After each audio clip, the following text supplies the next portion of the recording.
Ne yazmışlar okuyunuz.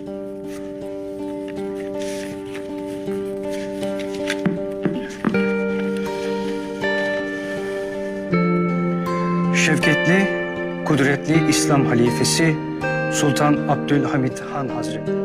Cap Sikurung merupakan cap atau segel Sultan-Sultan Aceh. Cap Sikurung merupakan cap resmi Kesultanan Aceh yang digunakan oleh Sultan atau Sultanah Aceh dalam mengesahkan mandat atau sebuah perintah. Cap resmi Kesultanan yang di dalam bahasa Aceh disebut Cap Sikurung atau dalam bahasa Indonesia Cap 9. Pemberian nama ini didasarkan kepada bentuk stempel itu sendiri yang mencantumkan nama 9 orang sultan dan nama sultan yang sedang memerintah itu sendiri terdapat di tengah-tengah. Pada segel-segel Sultan Aceh, 3 tempat yang diperuntukkan kepada raja-raja yang memerintah dari dinasti sebelumnya. 5 tempat yang diperuntukkan pada raja-raja keluarga sendiri, dan yang 1 dari 5 adalah raja pendiri dan dinastinya. Dan yang terletak di tengah-tengah yaitu sultan atau sultanah atau ratu yang sedang memerintah. Paling atas, Sultan Ahmad Shah, yakni raja pertama dinasti Aceh Bugis yang terakhir 1723 sampai 1735 adalah sultan ke-20 sebelum tahun 1723 disebut dengan gelar Maharaja Lela.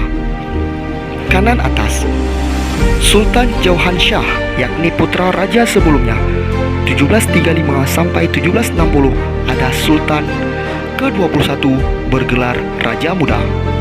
Paling kanan, Sultan Mahmud Shah, yakni Muhammad atau Mahmud Shah I, cucu Sultan Ahmad Shah 1760 sampai dengan 1763 adalah Sultan ke-22. Kanan bawah, Sultan Jauhar Alam, yakni cicit laki-laki Sultan Ahmad Shah 1795 sampai 1824 adalah Sultan ke-27. Paling bawah, Sultan Mansur Shah, yakni putra Jauhar Alam sekitar 1857 sampai 1870 adalah Sultan ke-28.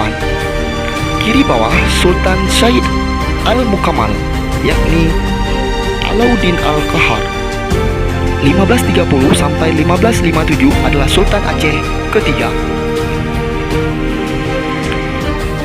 Paling kiri, Sultan Mekuta Alam, yakni Sultan Iskandar Muda 1607 sampai 1636 adalah Sultan ke-11. Kiri atas, Sultan Tahjul Alam, yakni Ratu Safiatuddin, Sultan wanita pertama di Aceh 1641 sampai 1675 adalah Sultan ke-13 atau Putri Iskandar Muda.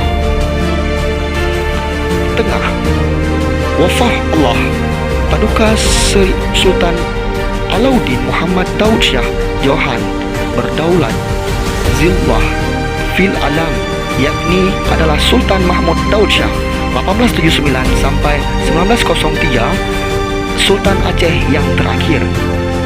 Perlu diketahui bahwa bentuk stempel sendiri tentu berbeda-beda antara satu sultan dengan sultan yang lainnya.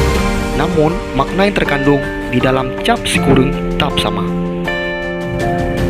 150 kilometrelik bir hat için Osmanlı Devleti'ni üzmemeleri gerektiğini